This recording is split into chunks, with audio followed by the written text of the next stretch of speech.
દહીં સિવાય કોઈ વસ્તુમાં પાણી વળાય નહીં. તો ઘરે તમે જાણો છો કે ગરમ તેલ હોય, ગરમ તેલની અંદર પાણી થોડું પડી જાય તો તેલ ઊંચું હોય છે, હે ને? જો તેલની અંદર આગ લાગી જાય તો શું કરી શકાય? પાણી નાખશું તો તેલ બહાર ઉઠશે. આવો એક ઇન્સિડન્ટ બનેલો છે કે રસોડાની અંદર કઢાઈમાં ભજીયા તળવા હતા અને એની અંદર તેલ ગરમ કર્યું અને જે લેડીઝ હતી, જે બેન હતા, એમની ઉપર એમની બેનભાઈનો વિડીયો કોલ આવ્યો અને એ બેન વિડીયો કોલ પર બહાર નીકળી ગયા. નીચે ચૂલો ચાલુ હતો, વધુ તાપમાનને કારણે એ તેલની અંદર આગ લાગી ગઈ. ભજીયા તો તળવાના રહી ગયા. એ બેનને જેવી ખબર પડી કે અંદર આગ લાગી એટલે બેનને સીધું એક ડોલ ભરેલી અંદર નાખી દીધી.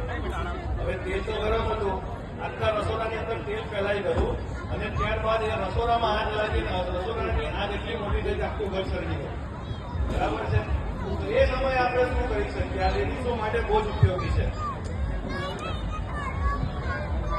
તો બધા જ જોઈ શકો છો, આપણે અહીં ડેમો કર્યો છે, તો નવો ડેમો તમારે કરવાની કોઈ જરૂર નથી.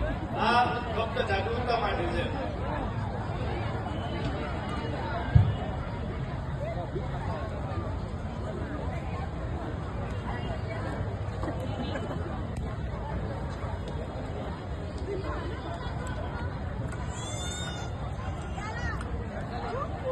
તમે જોઈ શકો છો, જો કે તમારી જો ઘરે કિચનમાં જો તમારી કઢાઈની અંદર આગ લાગી જાય તો તમે શું કરી શકો છો?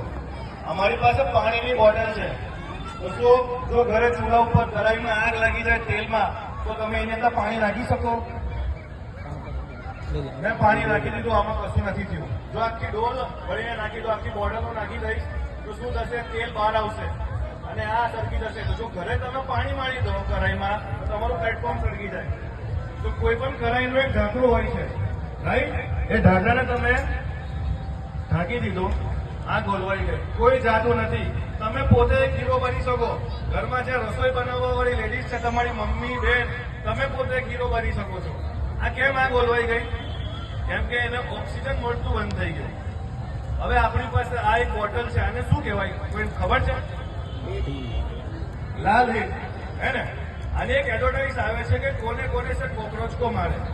બરાબર છે? હવે એક તો આપણે ગુજરાતી પબ્લિક, બરાબર, ઉપરથી ભરૂચી, તો આપણને એક આદત છે કે કોઈ બી વસ્તુનો સદુપયોગ કરવાનો. બરાબર ને? જેમ કે ગુજરાતી પબ્લિક કોલગેટ પર યુઝ કરતી હોય તો છેલ્લે એને કાપીને બી યુઝ કરે.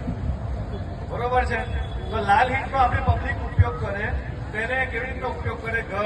ઘરના જે દરવાજા, બારી બધું બંધ કરી દે અને રાત્રે આનો ઉપયોગ કરે. એ લોકો એવું વિચારે કે કોકરોચ તો મળશે પણ આનાથી જે મચ્છર ને બધું હોય ને, જીવ જંતુ, માટી બધું જ મળી જાય. પણ એવું નથી હોતું. બરાબર? હું તમને જણાવી દઉં, આની અંદર છે જ્વલનશીલ ગેસ, બરાબર, અને જંતુનાશક દવા.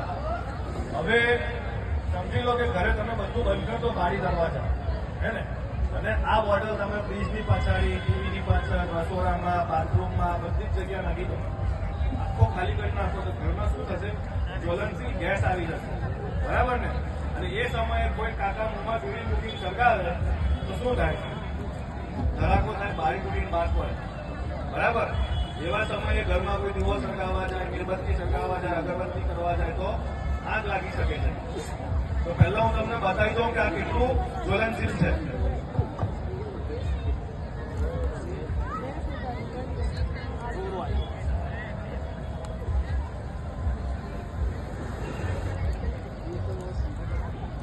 તમે જોયું આ કેટલું જ્વલનશીલ છે. ભાઈ આવું જોઈને કોઈ પણ ઘરે કરવાની કોશિશ નહીં કરતા. આ ફક્ત તમને બતાવવા માટે છે કે કોઈ વસ્તુ કેટલી ખતરનાક હોઈ શકે છે. આપણા ઘરે જ આ બધી વસ્તુ આપણે વાપરતા હોઈએ છીએ. તમે ઘરે બધા સવારે ઉઠીને બધા દીવા, અગરબત્તી બધું કરતા હોવ છો, હે ને? પણ તમે જો કંઈક બહાર જતા હો તો એટલું શ્યોર કરો કે એને તમે ઓલવીને જાઓ, એ કોશિશ વધારે કરવાની. જો તમારા ઘરના મંદિરને એવું છે કે એની આજુબાજુ કર્ટેનને બધું